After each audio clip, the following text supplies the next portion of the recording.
Bismillahirrahmanirrahim. Alhamdulillahilladzi an'amana bi ni'matil iman wal islam wa nusalli wa nusallimu ala khairil anam sayyidina Muhammadin wa ala alihi washabihi ajmain amma ba'du. Semenjak polemik nasab, kemanakah tasawuf yang kita kenal? Kemanakah tasawuf yang kita pelajari selama ini? Tasawuf yang engkau kenal saat Sayyid Ali Zainal Abidin bin Hussein Sajr yang mendirikan sholat sunnah 1000 rakaat setiap hari.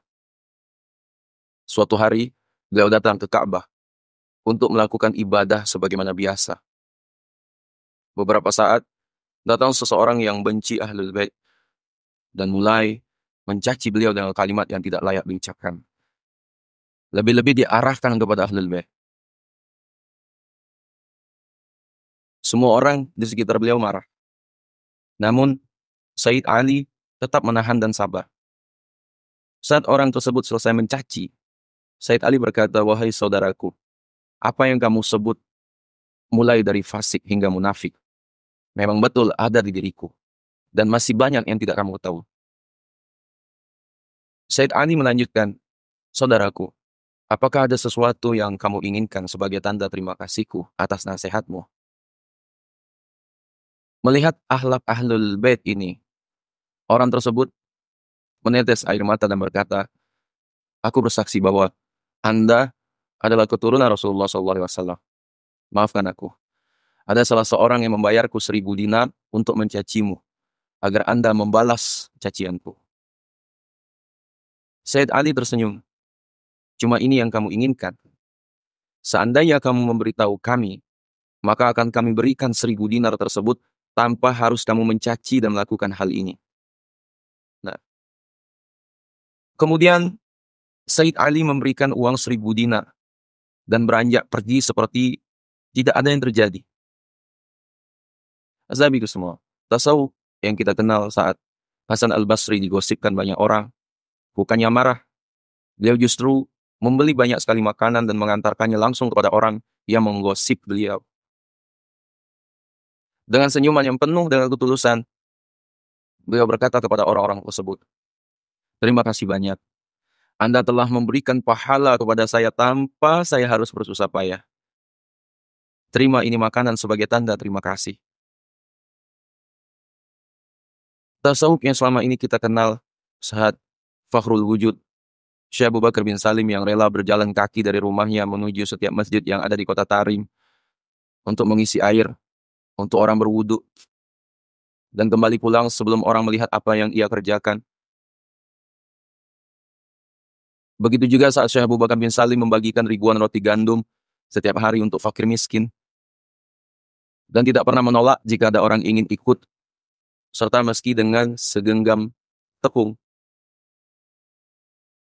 Tasawuf yang kita kenal saat Al-Habib Abdullah bin Alwi Al-Haddad yang begitu hebat dalam mengikuti sunnah Rasulullah SAW. Semua yang Rasulullah kerjakan pasti beliau tiru. Mulai dari akhlak, ibadah, hingga gaya fisik pun juga ditiru. Hingga saat menjelang wafat, sisa satu sunnah yang belum dikerjakan, yaitu memanjangkan rambut, rambut sepanjang rambut Rasulullah. Beliau pun akhirnya membiarkan rambutnya panjang hingga wafat. Tasawuf yang kita kenal saat Al-Habib Abdul Qadir As-Saqaf yang menahan sakit saat tangannya terjepit pintu mobil karena tamunya yang terlalu terburu-buru menutup pintu. Saat ditanya oleh muridnya, beliau menjawab, "Saya melakukan hal itu agar dia tidak merasa bersalah, dan pula dengan rasa bahagia."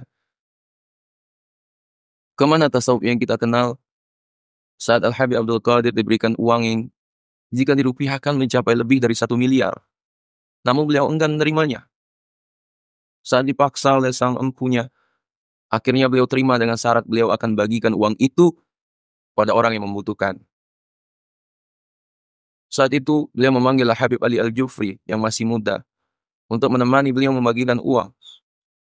Belum lewat 1 hari, uang sebegitu banyak habis untuk fakir miskin, yatim piatu, para janda, dan orang yang membutuhkan lainnya. Azabiku semua, kemana tasawuf yang kita kenal saat Habib Ali Al-Jufri dicaci maki, dituduh kafir, syirik, munafik, dan berbagai tuduhan yang menyakitkan lainnya. Namun balasan yang beliau berikan hanya senyuman cinta, bahwa mereka sebetulnya adalah keluarga satu darah. di bawah darah keimanan. Beliau balas dengan lantunan doa agar semua umat yang beriman Allah ampuni dosanya. Kemana kata tasawuf yang selama ini kita pelajari saat Syekh Muhammad Syekh Ramadan Al-Buti enggan dicium tangannya karena merasa diri beliau yang tidak pantas mendapat kemuliaan itu. Beliau juga enggan orang-orang berdiri demi menyambut kedatangannya. Beliau enggan diberi tempat duduk khusus yang membedakan beliau dengan orang umum lainnya. Beliau merasa dirinya sosok yang paling hina di muka bumi. Padahal siapa yang tidak mengenal beliau? Perjuangan, pengorbanan, manfaat untuk umat, dan kitab yang dibaca hingga sekarang menjadi saksi bahwa debu yang menempel di tubuh beliau lebih mulia dari kitab. Tasawuf yang kita kenal kuatnya syariat yang mereka jalani dengan hati yang bersih dan suci, mempercepat perjalanan ruh ke hadrat ilahi tanpa membawa rasa benci maupun dengki. Di jalan yang mereka tempuh dan ikuti akan berakhir dengan bertemu dan berkumpul bersama kekasihnya selama ini dinanti, Rasulullah SAW, penutup para rasul dan nabi. Saat tasawuf berubah menjadi hanya sebuah teori atau kalimat-kalimat cinta Jalaluddin Ar-Rumi, coba kembali lihat dan baca perjalanan ulama Rabbani, belajar dan meresapi apa yang mereka jalani, tiru dan lakukan apa yang selama ini mereka tirakati. Tidak lama, Anda tidak akan lagi mengingkari bahwa tasawuf adalah bagian dari agama ini yang telah lama pergi. Sabiku semua ini dimuliakan Allah. Mungkin sudah dapat saya sampaikan. Ya, sekiranya video ini bermanfaat, jangan lupa share pada orang yang kita cintai, dan juga jangan lupa share kepada sesuatu lainnya agar jauh lebih bermanfaat lagi. Wallahu a'lam. Assalamualaikum warahmatullahi wabarakatuh.